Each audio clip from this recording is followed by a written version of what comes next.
Well, hello everybody. Welcome back to the Bison Workshop. I'm Bob, and we're just barefooting it today. And I thought that if it ain't too sunny and hot out here, pretty damn warm out here today, uh, I thought I would do a review on the 30 caliber AEA Challenger Pro. Um, I've had this for about a month, and I do like it. There was some issues when I first got it. Number one, I had to cut off the Picatinny rail that was from here to here, which is basically useless anyway, because if you got a scope on here, you're not putting anything on that Picatinny rail that's sticking out there anyway. So it's just a lot of wasted material that's unnecessary, and people like low mounts so you can get closer to the center of your barrel with the center of the scope. The closer you can get it, like I said before, the ideal place is in the center of the barrel, but we can't get it inside the barrel and shoot webcam or scope cam. That'd be awesome, wouldn't it? But anyway, it came without a cheek rest, and I had to modify it and put a cheek rest on it. Um, I drilled and tapped all these holes that was along the side for 1032 screws, simply because 1032 is my go-to uh, screw things with. And all my set screws are 1032, so it just made sense to continue that trend. So I drilled them out, tapped them for 1032, put 1032 screws in it, and yes, you have to use a washer on them. Um, so I put the cheek rest on it. It had a folding stock hinge on it. I took that off and made an adapter to put on here so that it cannot fold. I don't need a gun to fold. And then I 3D printed a new butt pad, and then got a slip-on rubber pad to put on it. So then we put our bipod on it and our scope, and um, I added the wrap around the barrel up to the barrel band, clear back to the breech. I would like for it to have been that way on the tank, but because of this gauge, I wasn't able to get that to slide all the way up without taking the gun clear apart, and I'm not going to do that. Not to put 4 inches worth of shrink wrap in it, and then worry about whether or not you got something back together correct. If it ain't messed up, don't fix it, right? And then I put my barrel band on it, and I use stainless steel screws in mine. Now, I ship my barrel bands with nylon simply because I'm not going to be the one to take the responsibility of you marring your tank. I know I don't like mine marred, but I use stainless steel uh, 1032 set screws, and I do offer them on my website if you want to upgrade yours from the nylon to this stainless steel. I'm able to make that decision for my gun. Plus, it actually makes them tighter too. The nylon screws, yeah, I don't like them either, but for liability reasons, that's why they come with them. Uh, you're going to make that choice, not me. So um, then I put a moderator on it that I built myself.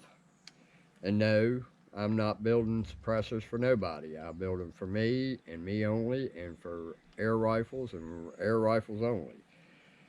So, uh, but anyway, we're going to do a review on this gun, and I think that's pretty much the only issues that I had was the fact that it didn't have a cheek rest. It had a folding stock, and that extra little bit on the scope rail was too far, and I had to cut it off. So basically, that's the only pet peeves I have on it. Um, you know, to talk about this rail right here, instead of look at this butterfly. Is that a good omen or a bad omen? They could have took this uh, extra that they had here and put down here up to the gauge. I don't know why they didn't do that. Simply because it needs more back heaviness. When you put your bipod on it, you have to put it up here. Otherwise, if you have it down here, straight up and down, then the front of the gun is heavier than the back of the gun, so you're actually holding the gun down instead of lifting the gun up. So this is the only setting that you can use with this, and it balances it pretty good, but I think it balances it too good. So in order to change that, you would have to run that clear out there like that. Uh, and if they would have just added that much more to this rail right here, you know, just enough to where you can get into your field probe, uh, or, you know, I could use my barrel band, but I don't like putting bipods on tanks unless the barrel, well, never mind.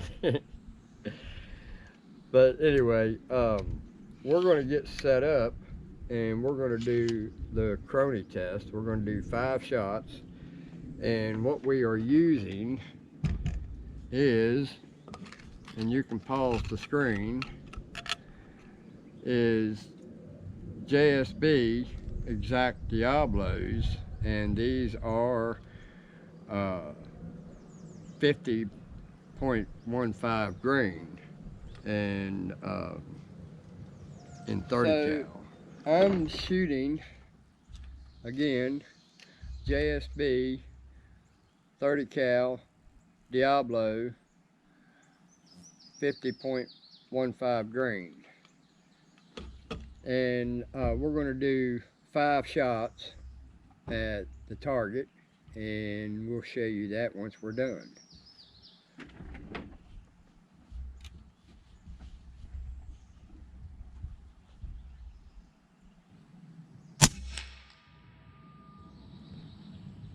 (1,025 feet per second).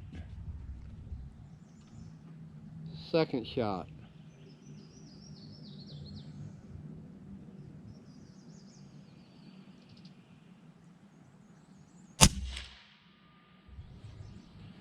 (1,019).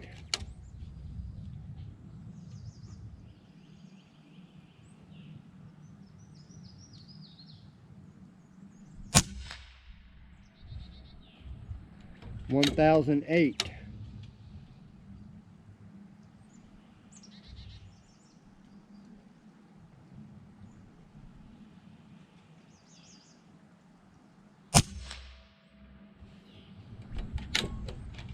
(992).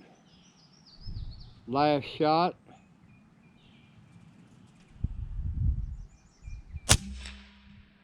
And that thing's all over the place. Yeah, that's not a very good group.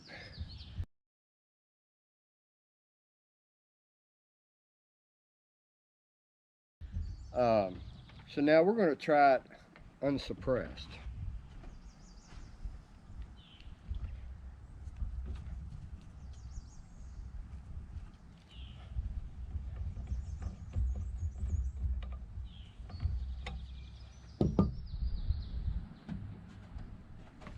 Alright, so we're going to try the grouping while it's unsuppressed. Yeah, I had to sight it in. It got off somehow. So let's try this unsuppressed.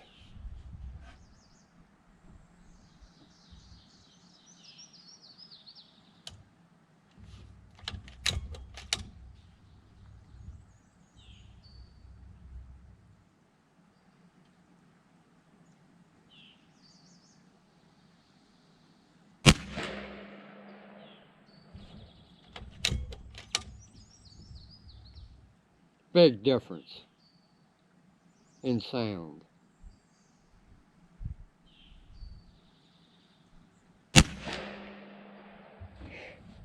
It didn't change anything. It just kind of went over to the right a little bit, or left a little bit. I mean, no, to the right. But that proves it right there, man. That suppressor really works.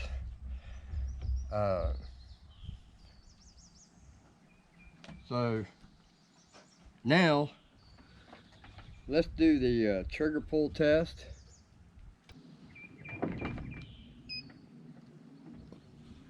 All right, first one.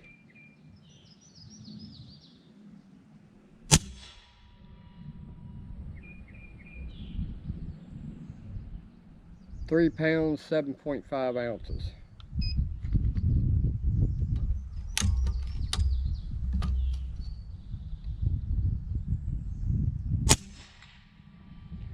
£3.2 or £3, 2.8 ounces.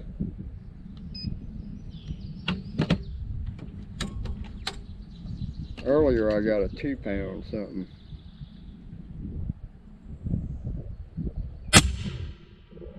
£3, 6.1 ounces.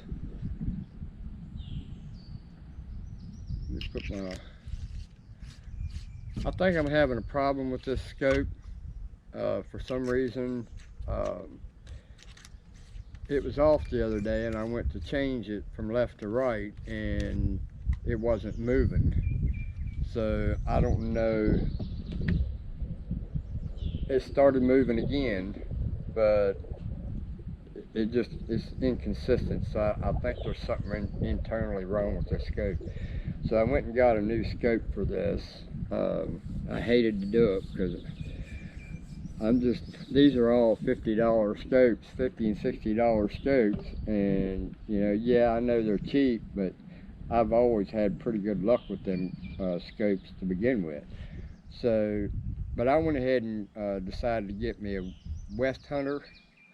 We're going to get that, and we're going to try it out on this one. This one's going to have probably the most expensive scope I'll own. That was $130 for a scope, and for me that was just god awful ridiculous. But if you want your gun to shoot right, you got to have the right equipment, and scope is probably 90% of your gun's capability of shooting correct and where you want it to shoot to begin with. So I know this, but I've never really had a problem with these. This is a Westlake, and it could just be something over there distracting me. I hear something in the weeds. But anyway, don't take much to get me sidetracked, does it? This thing really groups well. That last shot was 952 feet per second, and I can live with that. This is a nice gun. I like it. Now the new scope that I'm putting on it's going to have the side adjustable reticle. I hate these scopes when you're up here like this and you have to adjust that. Some of these things are so stiff, it's kind of hard to adjust these things correct. If it was over here, that'd be a different story. Of course, I'd have to do it with this hand. But it would be nice for me to be able to turn it here so I can still be comfortable when I'm shooting. But I've got it as close as I can to the barrel with what size ring. It could have used a shorter one and still had enough room for the mag. Because like I said, the closer you get the center of the scope to the center of that barrel, the straighter, the further you can shoot straighter. If that makes any sense to you. But now we're going to do a test on the sound. So let's do that. Alright, so now So now let's try this sound test. 80 dBs with the suppressor.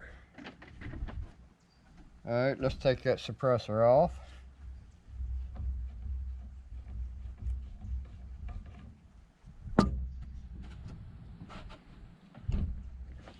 And let's try it again.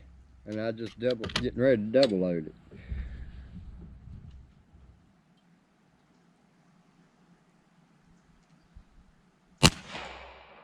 .2.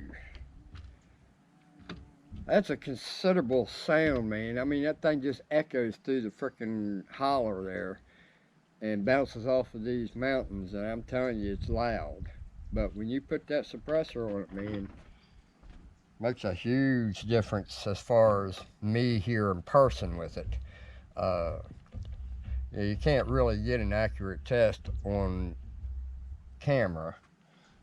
So let's do that one more time with the suppressor.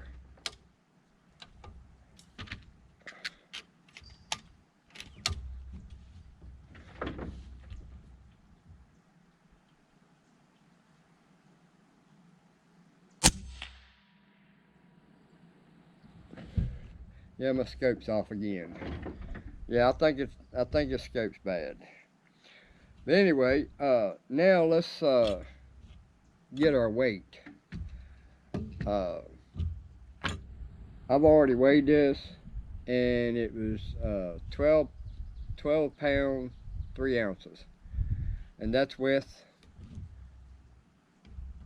bipod, barrel band, suppressor, wrap, scope, pellets, cheek rest, and butt pad. Yeah, that's not the ideal weight that I want, but not everybody has to have a big scope like me. Not everybody has to have a suppressor. Other than the scope and the suppressor, this gun would probably be pretty light without a bipod. So, would I buy this gun again? Absolutely. This is a really nice gun, and I'm so glad that it happened the way it did, because I was thinking that I'd rather have the 30 cal than the 357 anyway, so the 30 cal was ready, so they was able to send it to me right away. The 357 was on hold for about another 3 or 4 weeks, so I wasn't going to wait that long. But anyway, that's my review. I don't think I've left anything out. I have not messed with any of the adjustments as far as power adjustment. It's factory. It's the way it was when I got it. It shoots fine like that. I don't need to change that. Now, if it wasn't shooting right, that'd be a different story. But, you know, that grouping out there has to do with my scope being messed up. And that pisses me off, that my scope is messed up. But I've probably had that one for quite a long time, and it's been on several guns, so, you know, things happen. So, anyway, hope you guys enjoyed this. Don't forget to like, share, comment, subscribe. And by all means, guys, have your Trump coffee and go buy a gun. This one. Anyway, you guys have a good one. Later.